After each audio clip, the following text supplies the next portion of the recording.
प्रिय विद्यार्थियों, आज हम लर्निंग ऐप सामग्री के अंतर्गत कक्षा 8वीं में वर्कशीट क्रमांक 8, जिसमें परिमेय संख्याओं का संख्या रेखा पर प्रदर्शन के बारे में हम समझेंगे और कुछ सवाल हल करेंगे।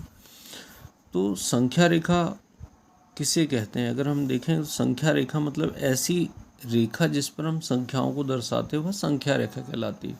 संख्या रेखा पर बीचों बीच में जैसे हम शून्य ले लें, इसके दाहिनी तरफ धनात्मक संख्याओं को दर्शाते हैं और बाईं तरफ ऋणात्मक संख्याओं को दर्शाते हैं। तो यहाँ जैसे एक संख्या है कि 3/4 का हमको संख्या रेखा पर प्रदर्शन करना है। तो यहाँ हम देख रहे हैं कि बटे में 4 लिखा, मतलब एक वस्तु को 4 बराबर भागों में हम बांट रहे हैं। तो यहाँ हम शून्य से 1 जो है इसको हमने 4 बराबर भागों में इसको बांटा, और यहाँ पहला भाग जो है 1/4 को दर्शाएगा, दूसरा भाग 9/4 को, और तीसरा भाग 3/4 को दर्शाएगा। अर्थात इस संख्या रेखा पर 3/4 कहाँ प्रदर्शित होगा? तो ये जो बिंदु है ये 3/4 को प्रदर्शित कर रहा है। इसी प्रकार हम दूसरी संख्या देखें, ऋण 3/5। तो इस ऋण 3/5 में अगर हम देखें तो ये ऋणात्मक संख्या है। तो ऋणात्मक संख्या कभी भी शून्य के बाईं तरफ होती है। तो ऋणात्मक संख्या को हम शून्य के बाईं तरफ दर्शाते हैं।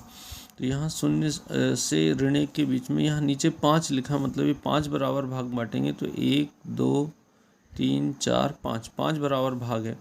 इसमें जो पहला भाग है वो ऋण 1/5 को दर्शाएगा, दूसरा भाग ऋण 2/5 को, और तीसरा भाग जो है तो ये ऋण 3/5 को दर्शाएगा। अर्थात ये जो बिंदु है ये ऋण 3/5 को दर्शाता है। तो इस प्रकार हम ऋणात्मक परिमेय संख्याओं को शून्य संख्या रेखा पर शून्य के बाईं तरफ दर्शाएंगे। इसी प्रकार से अगर हम कुछ उदाहरणों में अगर देखें, यहाँ पर इसी के अंतर्गत कुछ उदाहरण दिए गए हैं। यहाँ जैसे इसमें पहली संख्या 3/5, तो 3/5 को हमको इस संख्या रेखा पर दर्शाना है। तो इसको दर्शाते समय हम 3/5 पहली संख्या को पहला है, इसको मान लें कि ये पहली संख्या है, ये दूसरी संख्या है और ये तीसरी संख्या है। तो पहली संख्या को हम इस पहली संख्या रेखा पर दर्शाएंगे। तो 3/5 है, तो मतलब एक वस्तु के बराबर 5 बराबर भाग करना है। तो धनात्मक है तो हम धनात्मक ओर ले लेंगे। इसके 5 बराबर भाग करेंगे तो पहला, दूसरा, तीसरा, चौथा और 5 बराबर भाग हो गए। अब 3/5 है तो ये 1/5 होगा, ये 2/5 है, 3/5। तो ये जो बिंदु है ये 3/5 को दर्शाएगा। तो इस प्रकार से ये जो भाग है ये 3/5 को दर्शा रहा है।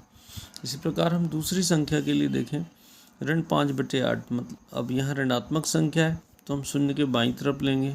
बटे में 8 है, मतलब इसके 8 बराबर भाग हमको करना पड़ेगा। तो जैसे हमने इसके स्केल से हम कर सकते हैं, बराबर नाप कर पहला भाग, दूसरा, तीसरा, चौथा, 5वां, 6वां, 7वां और 8वां, ये 8 बराबर भाग किए।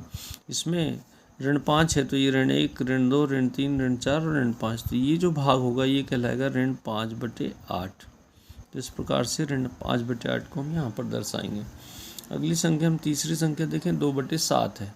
ये धनात्मक है तो शून्य के दाहिनी तरफ आएगी, और बटे में 7 लिखा, मतलब इसको 7 बराबर भागों में हम बांटेंगे। तो शून्य से 1 को 7 बराबर भागों में बांटेंगे। तो पहला, दूसरा, तीसरा, चौथा, 5वां, 6वां और ये 7वां भाग, ये 7 बराबर भाग हो गए। तो इसमें 2/7 लिखा है, तो जो पहला भाग 1/7, दूसरा भाग 2/7। तो ये जो भाग होगा ये 2/7 को दर्शाएगा। तो इस प्रकार से हम किसी भी दी गई परिमेय संख्या, चाहे वो ऋणात्मक हो या धनात्मक हो, उसको हम संख्या रेखा पर इस प्रकार से समान भागों में विभाजित करते हुए इस प्रकार से दर्शा सकते हैं। इसी प्रकार हम बाकी सवालों को और हल कर सकते हैं।